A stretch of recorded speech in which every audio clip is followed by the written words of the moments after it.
জনতা যদি মনে করে এখানে সভা হবে তো সভা হবে। আমাকে এখানে আসার আগে কয়েকজন বলছিল, দাদা এখানে 35% মুসলিম সংখ্যালঘু ভাইরা থাকে আমাদের, আপনারা এই সিট জেতা অসম্ভব। আজকে আমি জেনে খুশি হলাম যে আমার এই অঞ্চলের সংখ্যালঘু ভাইরা যারা আছে, প্রায় 100 সংখ্যালঘু মুসলিম সম্প্রদায়ের যুবক, তারা ভারতীয় জনতা পার্টির পতাকা বেঁধেছে। তাদেরকে আমি আমার তরফ থেকে গৈরিক অভিনন্দন জানাই। আর শুনুন আপনারা, আমি যে লোকসভা থেকে জিতে আসি, বালুরঘাট লোকসভা, তাতে 30%-এরও বেশি মুসলমান ভাইরা থাকে। তাদের মধ্যে অনেকেই আমাকে ভোট দেয়। তারা ভোট দেয় কেন?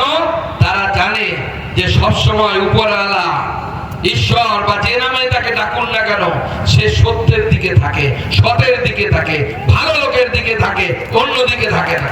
তাই আমার এবার লোকসভা নির্বাচনে যেহেতু আমি রাজ্য সভাপতি ছিলাম, হারানোর খুব চেষ্টা। মুখ্যমন্ত্রী, একজন মুখ্যমন্ত্রী মমতা বন্দ্যোপাধ্যায়ের মতো নেত্রী, আমি তো তার সামনে বয়সেও অনেক ছোট, রাজনৈতিক অভিজ্ঞতাতে অনেক ছোট। আমরা অসম্মান করি না তাকে। সে 4 বার গেছে, শুধু সুকান্ত মজুমদারকে হারাতে হবে বলে। 4টি বিধানসভায় 4টি সভা করেছে, একটা লোকসভারই ভাবুন। ভাইপো 2টো করেছে, কটা হলো? 4 আর 2 6। ব্রাত্য বসু 1 সপ্তাহ বসেছিল যে সুকান্ত মজুমদারকে হারাতে হবে। দেবকে 2 দিন পাঠিয়েছিল, তোমাদের আপনাদের সুপারস্টার দেব। ও বেচারা আবার গিয়ে বলে এসছে সুকান্ত দা খুব ভালো লোক, যে ভালো লোক তাকেই জেতানো উচিত। সবাই আমাকে ভোট দিয়ে দিয়েছে। তো মমতা বন্দ্যোপাধ্যায়ের মতো এত বড় নেত্রী 4টি বিধানসভায় 4 বার সভা, ভাইপোর 2টো সভা, ব্রাত্য বসু, বাবুল সুপ্রিয়, বীরবাহা হাসদা, দেব, এমন কেউ নেই বাকি রাখেনি। তবুও সুকান্ত মজুমদার মমতা বন্দ্যোপাধ্যায় তৃণমূল কংগ্রেসকে হারিয়ে আজকে আপনাদের সামনে দাঁড়িয়ে আছে। আপনারাও এই বিধানসভা জিতবেন, আমি ভবিষ্যৎবাণী করে যাচ্ছি, সবাই যদি একত্রিত হয়ে লড়াই করেন। বন্ধুগণ, আমরা বিজয় সংকল্প সভা করছি। বিজয় সংকল্প সভা করার প্রয়োজন কি? কেন কি করছি? বিজেপি কেন চায়? বিজেপি এই জন্য চায় যে বিজেপি এই পশ্চিমবঙ্গকে, যে পশ্চিমবঙ্গকে বিগত দিনে সিপিএম এর আমল থেকে এই পশ্চিমবঙ্গের অধঃপতন শুরু হয়েছে। আজকে সিপিএম এর নেতারা অনেক বড় বড় কথা বলে, কিন্তু যত শিল্প কলকারখানা বন্ধ হয়েছে কাদের নামে, কাদের সময়? তাদের সময় বন্ধ হয়েছে। তারা কি অস্বীকার করতে পারবে? তারা কি অস্বীকার করতে পারবে যে তারা সেই সময় পশ্চিমবঙ্গে যে আইটির মতো একটা হাব হওয়ার কথা, যেটা বেঙ্গালুরুতে হওয়ার কথা ছিল, সেটা পশ্চিমবঙ্গে হতে তারা দেয়নি।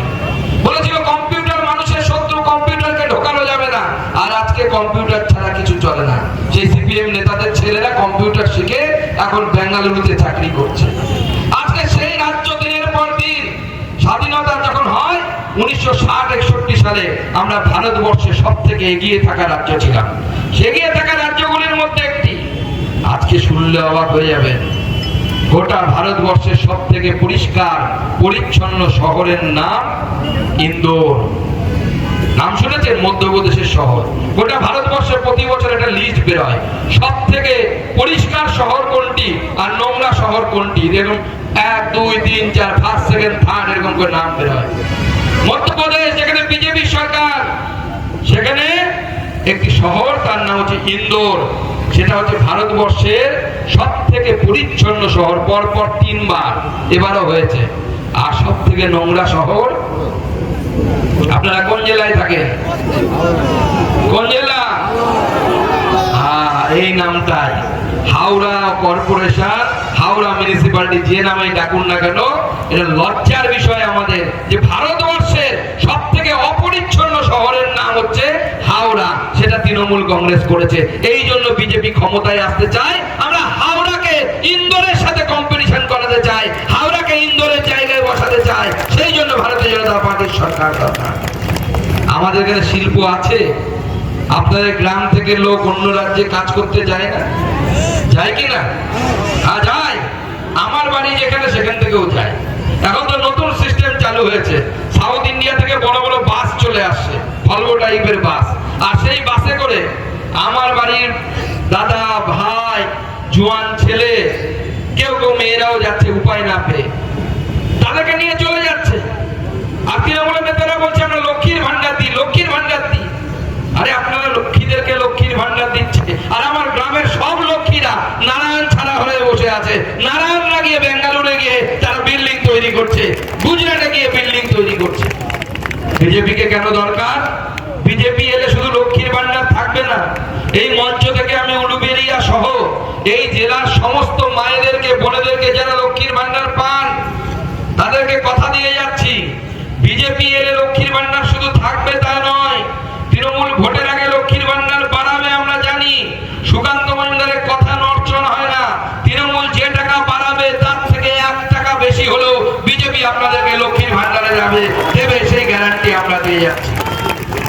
শুধু তাই নয়, লক্ষ্মী থাকবে, নারায়ণ থাকবে না, এটা তো হয় না। নারায়ণের হাতে কাজ চাই কিনা? নারায়ণের হাতে কাজ চাই। আর নারায়ণকে কাজ কে দিতে পারে? একমাত্র বিজেপি সরকার দিতে পারে। আমরা সেটা প্রমাণ করে রেখেছি, সেই বিজেপি সরকার কাজ দেওয়ার ব্যবস্থা করবে। আমরা কোথায় করেছি বলে উদাহরণ দাও, উদাহরণ দিবে আপনাদেরকে আমি বলে দিচ্ছি। আজকে এই যে পাকিস্তানের সাথে যুদ্ধ হলো, ভারত অনেকগুলো মিসাইল মেরেছিল, কি দেখেছেন তো ছবি টিভিতে খবরে? মিসাইলের নাম কি? ব্রহ্মস মিসাইল, এরকম সব বিভিন্ন মিসাইল আছে।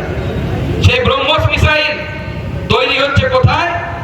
এমন একটা রাজ্যে, আজ থেকে কয়েক বছর আগে, যেখানে সেরকম সন্ধ্যেবেলা হয়ে গেলে মেয়েরা, মায়েরা, বোনেরা, যখন সমাজবাদী পার্টির শাসন ছিল, তাড়াতাড়ি বাড়ি পালাতো, কারণ রাস্তার মাঝখানে ধরে কে ইজ্জত নিয়ে নেবে কোনো গ্যারান্টি নেই।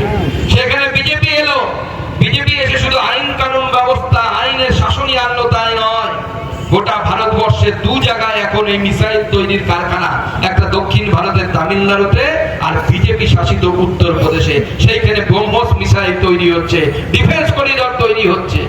তৃণমূলের নেতারা বলল ডিফেন্স করিডর করে লাভ কি? লাভ এটাই, আমার ছেলেটা, আমার পাশের বাড়ির ছেলেটা, আমার বাড়ির ছেলেটা, যে ছেলেটা মাধ্যমিক পাস করেছে, উচ্চ মাধ্যমিক পাস করেছে, ITI এ পড়েছে, পলিটেকনিকে পড়েছে, তাদের হাতে কাজ কোথায়? এই ভারতবর্ষে যেখানে ডিফেন্স করিডর হচ্ছে সেখানে তাদের হাতে কাজ আছে। বিজেপি এলে পশ্চিমবঙ্গেও শিল্প স্থাপন হবে, পশ্চিমবঙ্গে এই ছেলেরা কাজ পাবে, হাতে টাকা পাবে, অন্য রাজ্যে যাওয়ার আর প্রয়োজন পড়বে না। আর মুখ্যমন্ত্রী কি করছে? এসআইআর নিয়ে রাজনীতি করছে, বলছে এসআইআর করতে দেব না। আরে এসআইআর এ কারো কি অসুবিধা আছে? এসআইআর তো সবার জন্য, যারা ভারতবর্ষের নাগরিক। এখানে অনেকে সংখ্যালঘু ভাইরা আছে, আমাকে আমার সহসভাপতি বললেন, তাদেরকে আমি স্পষ্ট করছি বিজেপি, ভারতীয় জনতা পার্টির স্ট্যান্ড কি। বিজেপি স্ট্যান্ড খুব পরিষ্কার, আমরা হিন্দু মুসলমান এই বিভাজনে বিশ্বাস করি না। ভারতীয় জনতা পার্টি বিশ্বাস করে যারা নিজেকে ভারত মায়ের সন্তান মনে করে তারা সবাই ভারত মায়ের সন্তান, তারা ভারতবর্ষের নাগরিক, তারা ভারতবর্ষে এখানে এসআইআর এ তাদের নাম থাকবে, ভোটার লিস্টে তাদের নাম থাকবে। কিন্তু কিন্তু বাংলাদেশ থেকে যদি কোনো মুসলিম ভাই এসে বলে আমি এখানে থাকবো, তাহলে হবে না। বলে কেন হবে না? এই কারণে হবে না, কারণ যে সময় দেশ ভাগ হয়েছিল তুমি এই ভূমিকে নাপাক ভূমি বলে ওই ভূমিতে চলে গেছিলে, দ্বিতীয়বার ভাগ হবে না। যারা এখানে থেকে গেছে, যাদের 14 পুরুষ এই মাটিতে কবরে গেছে, তাদের ভাগ আছে এই মাটিতে, তারা ভারতবর্ষের নাগরিক, তারা আমার মতো তাদের অধিকার এই মাটির উপরে আছে। এটা ভারতীয় জনতা পার্টির স্ট্যান্ড। তার জন্য সংখ্যালঘুরা আমাদেরকে ভোট দিন না দিন, তবু আমাদের স্ট্যান্ড পরিবর্তন হবে না। আমরা নরেন্দ্র মোদীর মন্ত্রে বিশ্বাস করি, সবার সাথ, সবার বিকাশ, সবার বিশ্বাস আর সবার প্রয়াস, এইটা নিয়ে ভারতবর্ষকে এগোতে হবে। তাই ভারতবর্ষের প্রধানমন্ত্রী অটল বিহারী বাজপেয়ী যখন থাকে, তখন রাষ্ট্রপতি হিসেবে আমরা ডক্টর APJ আব্দুল কালামের নাম আমরা প্রস্তাব করি এবং তাকে রাষ্ট্রপতি বানাই। আর APJ আব্দুল কালামের বিরোধিতা কে করেছিল? মমতা বন্দ্যোপাধ্যায়। তিনি চাননি APJ আব্দুল কালাম তিনি ভারতবর্ষের রাষ্ট্রপতি হন। আমাদের ভারতবর্ষের তৎকালীন প্রধানমন্ত্রী অটল বিহারী বাজপেয়ী সেটা করেছিলেন। আজকে এসআইআর হচ্ছে, মুখ্যমন্ত্রী তৃণমূল কংগ্রেস বলছে এসআইআর করতে দেব না। এসআইআর এর উদ্দেশ্য কি? ত্রুটি মুক্ত ভোটার তালিকা তৈরি। ত্রুটি মুক্ত যদি ভোটার তালিকা তৈরি হয়, কার কি ক্ষতি আছে বলুন? ক্ষতি আছে কি? কোনো ক্ষতি হবে কি? তৃণমূল কংগ্রেস কোনো যুক্তি দিতে পারছে না। তারা একের পর এক খেপে যাচ্ছে, কখনো ঢুকে যাচ্ছে এসআইআর ক্যাম্পে গিয়ে অফিসারকে ধাক্কা দিচ্ছে, কখনো অফিসারকে গালি দিচ্ছে। আমাকে সাংবাদিকরা আজকে সকালবেলায় জিজ্ঞেস করছে যে অভিষেক ব্যানার্জি এটা বলছে, মমতা বন্দ্যোপাধ্যায় এটা বলছে, কি হয়েছে? আমি বলছি দাদা, যবে থেকে এসআইআর এ মমতা বন্দ্যোপাধ্যায়ের কেন্দ্রে 45,000 নাম কেটে গেছে, তবে থেকে দিদির আর মাথার ঠিক নেই। দিদির মাথার ঠিক নেই। মাথাতে হয়েছে দংশন, তাগা বাঁধবো কোথায়, দিদি ঘুরে বেড়াচ্ছে। সাপ যদি মাথায় কামড়ায় বাঁধন দেওয়ার জায়গা থাকে কি? থাকে কি? বাঁধন দেওয়ার জায়গা থাকে না। তাই দিদিও আর তৃণমূল কংগ্রেস পাগলের মতো ঘুরে বেড়াচ্ছে। যত সময় আসবে তত পাগলামি বাড়বে, আর 26-এর ভোটে তৃণমূলের বিসর্জন ঘটবে। মমতা বন্দ্যোপাধ্যায়কে আমরা প্রাক্তন মুখ্যমন্ত্রী করব, সেই গ্যারান্টি আপনারা লিখে রাখুন। আজকে এসআইআর হচ্ছে, তার দায় নাকি বিজেপি। আরে এসআইআর আজকে নতুন হচ্ছে? 1952 সাল থেকে এসআইআর শুরু হয়েছে। 2002-03 লাস্ট এসআইআর হয়েছে। তবু আমাদের এবার আবার এসআইআর হচ্ছে, আর তার দায় মুখ্যমন্ত্রী আমাদের ঘাড়ে পাঠাতে চাইছেন। কেন? কারণ মুখ্যমন্ত্রী জানেন যে মুখ্যমন্ত্রী 15 বছরে কোনো কাজ করেনি। তাই যখন আপনার আমার বাড়ির ছেলেরা চাকরি চাইতে যাচ্ছে, মুখ্যমন্ত্রী কি বলছেন? আপনার স্ত্রীকে 1000 টাকা দিন, ওটা দিয়ে ঘুগনি রাখুন, ঘুগনি, আর সেই ঘুগনি গিয়ে রাস্তায় বিক্রি করুন, তাহলে নাকি রোজগার হবে, ব্যবসা হবে। আমার প্রশ্ন, মাননীয় মুখ্যমন্ত্রী, যদি 1000 টাকার ছোলা কিনে ঘুগনি কিনে যদি রোজগার হয়, তাহলে আপনার ভাইপো আর ভাইপো গুলোকে বলুন না কেন রাস্তায় দাঁড়িয়ে ঘুগনি বিক্রি করতে, দেখি তাদের কেমন লাগে, দেখি তাদের কেমন লাগে। আমার ঘরের ছেলে মেয়েরা, আমাদের সাধারণ মানুষের ঘরের ছেলে মেয়েরা গ্রাজুয়েট হবে, মাস্টার ডিগ্রি পড়বে, আইটিআই পাস করবে, পলিটেকনিক পাস করবে, ও তারা ঘুগনি বেচবে। আর আপনার ভাই ভাতিজা ভাইপো তারা কি করবে? তারা কয়লা বেচবে, গরু পাচার করবে, চাকরি বেচবে। দিদি ওটা হতে দেব না। ছোট ঘরের টাকা যতটা খেয়েছে সব টাকা বমি করিয়ে বের করার ব্যবস্থা ভারতীয় জনতা পার্টি করবে। ভারতীয় জনতা পার্টি সেই প্রতিজ্ঞা করেছে। আপনি যতই চেষ্টা করুন, আপনি যতই এসআইআর ধরুন, তাও তো সবে শুরু হয়েছে। জানুয়ারি মাসটা আসতে দিন, তৃণমূলের দেখবেন দম বন্ধ হয়ে যাচ্ছে, তৃণমূলের নেতারা গলা ধরে বসে পড়বে। আর ফেব্রুয়ারি মাস, মার্চ মাস, অর্থাৎ ইলেকশন আসতে আসতে তৃণমূলের নেতারা দেখবেন অক্সিজেন সিলিন্ডার হাতে নিয়ে ঘুরে বেড়াচ্ছে, দম নিতে পারছে না, আর বিজেপিকে গালি দিচ্ছে, বেদম গালি দিচ্ছে। আর এখানে তৃণমূলের নেতারা কি মনে করে যে পুলিশ ওদের সব, পুলিশ মাই বাপ, পুলিশ ওদেরকে বাঁচাচ্ছে। বড় বড় ডায়লগ মারে, বোম মারার কথা বলে। এখানে কি একটা গ্রামের কথা বলছিলেন, মাদায় নাকি মদায় বোম পড়ে যেখানে সদায়, তাই তো? হ্যাঁ, পুরো সমাজে চোলাই তৈরির কারখানা তৃণমূল নেতারা বানিয়ে রেখেছে। আমি দেখতে পাচ্ছিলাম এখানে অনেক পুলিশ বন্ধুরা দাঁড়িয়ে আছে। এরা কি চোলাইয়ের ভাগ পায় নাকি এক গ্লাস করে? হ্যাঁ, প্রতিদিন সকাল বিকাল 1 গ্লাস করে মেরে আসে নাকি? সেই জন্য ওদেরকে ধরতে যায় না এরা, আর কি? হ্যাঁ, নাকি কোন তৃণমূল নেতার নির্দেশে এরা ধরতে যায় না? দেখুন, বিজেপির সরকার তৈরি হলে কি হবে? এই চোলায় মাথায় জগায় কিচ্ছু থাকবে না। ভারতীয় জনতা পার্টির নেতারা স্পষ্ট বলে দিই, আমরা সুকান্ত মজুমদার আমাদের সামনে দাঁড়িয়ে আছে, না চোলায় চলে, না বিদেশি চলে, না ধোঁয়া চলে, না কিচ্ছু চলে। আমার কিচ্ছু চলে না, আমরা চলতেও দেব না। আমরা যেটা ন্যায্য, যেটা আইন অনুসারে সেটাই চলবে।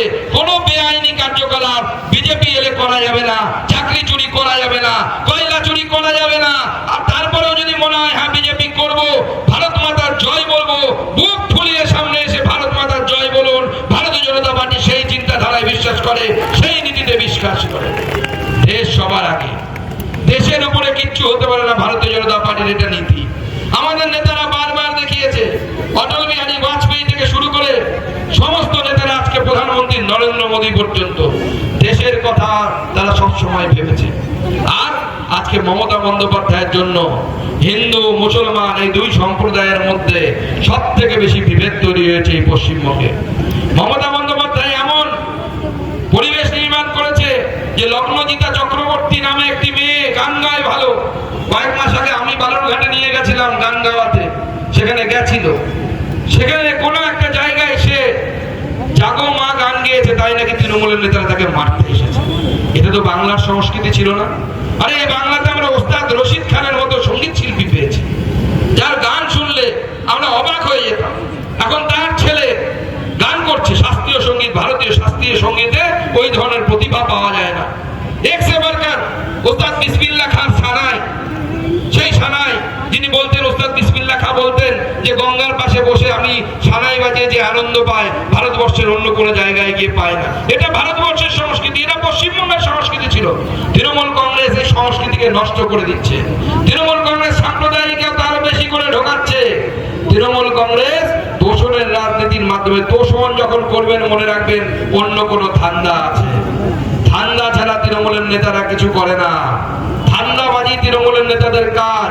এখানকার বিধায়ক ধান্দাবাজি করে অনেক কিছু করেছে, কিন্তু পুলক বাবু মনে রাখবেন এখন হয়তো আপনার অনেক পুলক জমেছে, কিন্তু জনতা যেদিন ডান্ডা হাতে তুলে নেবে না, সমস্ত পুলক বের করে দেবে, কোনো পুলক খুঁজে পাবেন না, সব পুলক বাইরে বেরিয়ে যাবে। তাই এখনো সময় আছে, শুধরে যান, চুরি চামারি বন্ধ করুন। বয়স হচ্ছে তো, পাপ ভক্তরে ভাই, দুদিন পর তো চুলোই উঠতে হবে, তখন কোথায় জবাব দেবেন? এত পাপের টাকা। ভাইপোর হ্যাঁ এখনো বয়স আছে, কিন্তু ভাইপো বেশি দিন আর টিকবে না। মুখ্যমন্ত্রী স্বপ্ন দেখেছেন যে ওনার পর ওনার ভাইপো মুখ্যমন্ত্রী হবে। সুকান্ত মজুমদার এই মাস্টারমশাই মঞ্চ থেকে বলে যাচ্ছে, মাননীয় মুখ্যমন্ত্রী আপনার গুড়ে বাড়ি, আপনার ভাইপো এ জীবনে পশ্চিমবঙ্গের মুখ্যমন্ত্রী হতে পারবে না, তার বাকিটা জীবন জেলের ভেতরে কাটবে। সেই দিন আসছে, সেই সময় আসছে, কারণ বাংলার মানুষ সেটা চায়। কি চাই কিনা আপনার? চাই কিনা? একদম আমরা সবাই চাই। তবে ভাইপো বিজেপি সরকার এলে স্পষ্ট বলে যাচ্ছে যে জনগণের যে টাকা, এই যে কাকু বলেছে 26,000 চাকরি নিয়ে, কাকুর কালীঘাটের কাকু, তার ভয়েস রেকর্ডিং পাওয়া যাচ্ছে। সেই ভয়েস রেকর্ডিং এ বলছে অভিষেককে 25 কোটি দিলেই হবে। এটা কোন অভিষেক? এদিকে বুক ফুলিয়ে বলে জানেন আমার বিরুদ্ধে একটা প্রমাণ দিলে পরে আমি ওপেন মঞ্চে ফাঁসিতে চলে যাব। আর কত ফাঁসি লাগবে? আর কত প্রমাণ লাগবে? নির্লজ্জ বেহায়া দোকান কাটায় অভিষেক ব্যানার্জি 7 লক্ষ ভোটে চুরি করে যেতে, আবার তার বড় বড় কথা, পিসি না থাকলে যাকে কেউ চিনতে পর্যন্ত পারতো না, সে বড় বড় কথা বলছে। সে বলছে আমি 7 লক্ষ ভোটে জিতি, সুকান্ত মজুমদার 10,000 ভোটে যেতে ভুল করে 8,000 বলেছে। কোনো অসুবিধা নেই। দেখুন অভিষেক বাবু আপনাকে স্পষ্ট বলতে চাই, আজ না হয় কাল বিজেপি ক্ষমতায় আসবে, কিন্তু চুরি করে সুকান্ত মজুমদারকে যদি জিততে হয়, 1 লক্ষ ভোটে জিততেও সুকান্ত মজুমদার রাজি নয়। সততার সাথে যদি 5 ভোটে জিতি, সেইটা সততার ভোট, সেইটা নিয়ে এগিয়ে যাব। সেই মূর্তি নিয়ে, সেই ভাবমূর্তিতে আমরা বিশ্বাস করি। আপনি সামান্য রাজনৈতিক জীবন, বাচ্চা ছেলে, পড়াশোনা বেশি দূর করেননি, 12 অবধি পড়েছেন, এত অভিযোগ আপনার বিরুদ্ধে চুরির। চোর বলছে আপনাকে জনগণ। সুকান্ত মজুমদারের বয়স 45-46 বছর হলো, দুবারের এমপি হলাম, একবারের মন্ত্রীর মধ্যে কয়েক বছর মন্ত্রী হয়েছি। আজও বুক ঠুকে বলতে পারি, যে কোনো তৃণমূলের নেতা চ্যালেঞ্জ নিক, এখানে থেকে শুরু করে আমার এলাকায় যাক, একজনও যদি বলতে পারে, প্রমাণ করতে হবে না যে সুকান্ত মজুমদার আমার কাছ থেকে 5 টাকা চেয়ে নিয়েছে, সুকান্ত মজুমদার রাজনীতি ছেড়ে দেবে, সুকান্ত মজুমদার রাজনীতি করবে না। আমরা সেই স্বচ্ছতার সাথে রাজনীতি করি। আমাদের উদ্দেশ্য টাকা কামানো নয়, আমাদের উদ্দেশ্য ক্ষমতা ভোগ করা নয়, আমাদের উদ্দেশ্য একটাই, পরম বৈভবশালী ভারতবর্ষ তৈরি করা, যে ভারতবর্ষ গোটা বিশ্বকে পথ দেখাবে, শান্তির পথ দেখাবে। সেই জন্য আমাদের পার্টি বলছে পার্টি ফার্স্ট, দেশ first, country first, party second, self last. এটা ভারতীয় জনতা পার্টি বলার মতো ক্ষমতা রাখে, অন্য কোন রাজনৈতিক দল ক্ষমতা রাখে না। সেই জন্য 1971 সালে বাংলাদেশ সৃষ্টির সময় যখন ইন্দিরা গান্ধী ভালো কাজ করেছে, আমাদের তৎকালীন নেতা অটল বিহারী বাজপেয়ী ইন্দিরা গান্ধীর প্রশংসা করেছে। এটা অন্য কোন রাজনৈতিক দলে আপনি পাবেন না। আমাদের যদি দেশের স্বার্থে যদি কোনো সিদ্ধান্ত নিতে গিয়ে পার্টির ক্ষতি হয়, ভারতীয় জনতা পার্টি তবুও সেই সিদ্ধান্ত নেবে, কারণ দেশ পার্টির থেকে বড়, দেশ আমার থেকে বড়, দেশ সব থেকে বড়, দেশের থেকে বড় কিছু হতে পারে না। এটা ভারতীয় জনতা পার্টির নীতি। আর ভারতীয় জনতা পার্টির উন্নয়ন, আজকে তৃণমূল কংগ্রেস লক্ষ্মীর ভান্ডারে কত টাকা দেয়? কত দেয়? 1200 আর 1000, তাই তো? আচ্ছা, এবার আমার কথায় বিশ্বাস করতে হবে না। মাঝখানে অভিষেক ব্যানার্জি মঞ্চ থেকে বলেছিলেন যে বিজেপির কোন রাজ্য যদি 3000 টাকা, আমরা বলেছিলাম অন্নপূর্ণা ভান্ডারে 3000 টাকা দেব, অভিষেক ব্যানার্জি বলেছিল যে বিজেপির কোন রাজ্য এই ধরনের যদি প্রকল্প চালায় বিজেপি প্রমাণ করতে পারে, উনি নাকি হাত কেটে ফেলবেন না পা কেটে ফেলবেন না কি করবেন জানি না। উনি বলেছিলেন উনি নাকি রাজনীতি ছেড়ে দেবেন, তাই তো শুনেছিলেন? এবার আমার কথায় বিশ্বাস করতে হবে না। যাদের মোবাইলের নেট আছে তারা খুলবেন এখন অথবা বাড়িতে গিয়ে। যে সমস্ত তৃণমূল সাপোর্টাররা শুনতে পাচ্ছেন তারাও খুলবেন, গুগলে গিয়ে জিজ্ঞেস করবেন হরিয়ানাতে কার সরকার আছে। নিশ্চয়ই জানেন বিজেপি সরকার আছে। হরিয়ানাতে বার্ধক্য ভাতা কত দেয়া হয়? এখানে যদি নেট থাকে গুগল খুলুন, সার্চ করে দেখুন। 3000 টাকার থেকেও বেশি টাকা কে দেয়? বিজেপির হরিয়ানা সরকার বার্ধক্য ভাতা দেয়। এবং মনে রাখবেন তার জন্য এই বিডিও অফিসে গিয়ে লাইন দিয়ে, দুয়ারে সরকারে গিয়ে লাইন দিয়ে ফর্ম ফিল আপ করতে হয় না। আপনার বয়স যেই 60 বছর হবে, আপনার রোজগার যদি 3 লাখ টাকার কম হয় বছরে, আপনার কাছে মেসেজ চলে আসবে যে আপনার অ্যাকাউন্টে 3200 টাকা ঢুকে গেল এবং প্রতি বছর 200 টাকা করে বাড়ে। এটা হরিয়ানার সরকার, হরিয়ানা সরকার দেয়। আমার কথায় বিশ্বাস না হলে গুগলে সার্চ করে দেখুন যে দেয় কি দেয় না। এটা ভারতীয় জনতা পার্টির সরকার। এরকম সরকার চাই কি, চাই কিনা? হ্যাঁ, দিদিমণি তো বার্ধক্য ভাতা কত দেয়? 1000 টাকা, তাই তো? মনে রাখবেন এই 1000 টাকার মধ্যে 800 টাকা হচ্ছে মোদির। কার? মোদির। আর 200 টাকা কার? দিদির। তো 200 টাকার ফুটানি দেখুন। আপনি বার্ধক্য ভাতার অ্যাপ্লিকেশন করতে যান, তৃণমূল নেতারা বলো হবে না, তুই বিজেপি করিস। আরে বিজেপি করি মানে? বিজেপি করি বলে পাবে না নাকি? এই টাকা কি তৃণমূল কংগ্রেসের, মমতা বন্দ্যোপাধ্যায়ের পৈতৃক সম্পত্তি না অভিষেক বন্দ্যোপাধ্যায়ের পৈতৃক সম্পত্তি? এ তো জনগণের টাকা। বিজেপি করলেও তাকে দিতে হবে, তৃণমূল করলেও তাকে দিতে হবে, সিপিএম করলেও তাকে দিতে হবে। আমরা প্রতিশ্রুতি দিচ্ছি বিজেপি যখন ক্ষমতায় আসবে, কোন দুর্বল মানুষ, গরিব মানুষ সে যদি তৃণমূল কংগ্রেস করে সেও বার্ধক্য ভাতা পাবে। এটা বিজেপির গ্যারান্টি, এটা নরেন্দ্র মোদীর গ্যারান্টি। আমরা দিয়ে গেলাম আপনাদের কাছে। ভারতীয় জনতা পার্টি এই সিদ্ধান্তে বিশ্বাস করে, ভারতীয় জনতা পার্টি এই নীতিতে বিশ্বাস করে। তাই ভারতীয় জনতা পার্টির শক্তিকে শক্তিশালী করুন, ভারতীয় জনতা পার্টির পতাকাকে হাতিয়ার করুন। আর ভারতীয় জনতা পার্টির বিধায়ক এইবার এই দক্ষিণ বিধানসভা থেকে জিতিয়ে পাঠান। কি পাঠাবেন তো? পাঠাবেন তো? আর তৃণমূল কি করে? মারামারি করে এখানে। হ্যাঁ, কয়েকজন খুব মারামারি করে। আমাকেও কয়েকজন রাস্তায় আস্তে আস্তে বলছিল যে কয়েকজন খুব মারামারি করে। উত্তম মাইতি, এখানকার প্রধানের নাম তো বলেছি, গোপীনাথ ব্যানার্জি তৃণমূল অঞ্চল সভাপতি, বোরহান আলীর নেতৃত্বে এসআর ক্যাম্পে ভাঙচুর করেছে, কোথাও বোম মেরেছে, একের পর এক এই ধরনের অ্যাক্টিভিটি এরা করেছে। যারা ভাবছে যে এইভাবে করে বেঁচে যাব, শুধু তাই নয়, আমি শুনে অবাক যে বাঁকড়ার 1 নম্বর গ্রাম পঞ্চায়েতের প্রধান আক্তার হোসেন, তার হাতে নাকি বন্দুক তুলে দিয়েছে দলের এক কর্মীরা। কি ঠিক বলছি তো? শুধু তাই নয়, একের পর এক এই ধরনের কাজ করে তারা এমন একটা পরিবেশ নির্মাণ করার চেষ্টা করছে, ভাবা যায় না। এখানে তো একজন বিধায়ক আছে পাশের বিধানসভায়, নির্মল মাঝি। কি আছে কিনা? হ্যাঁ, নাম নির্মল, বাদ বাকি সব কুমল। কোনটাই নির্মল নেই, সব অনির্মল। এবং তারা কি করছে? কুকুরকে নিয়ে গিয়ে ডায়ালাইসিস করছে। মানুষের কিডনি ট্রিটমেন্ট পাচ্ছে না, কুকুরকে গিয়ে ডায়ালাইসিস করছে। এই নির্মলের মতো লোককে কি করা উচিত জানেন? আরামবাগে ছিলাম গতকাল, আমি দেখে ভালো লাগলো। গতকাল আমি একটা কথা বলেছি, তৃণমূলের ওখানে এক নেতা আছে, সে বড় বড় কথা বলেছিল এসআইআর করতে এলে বিজেপির লোকেদের নাকি হাত কেটে নেবে।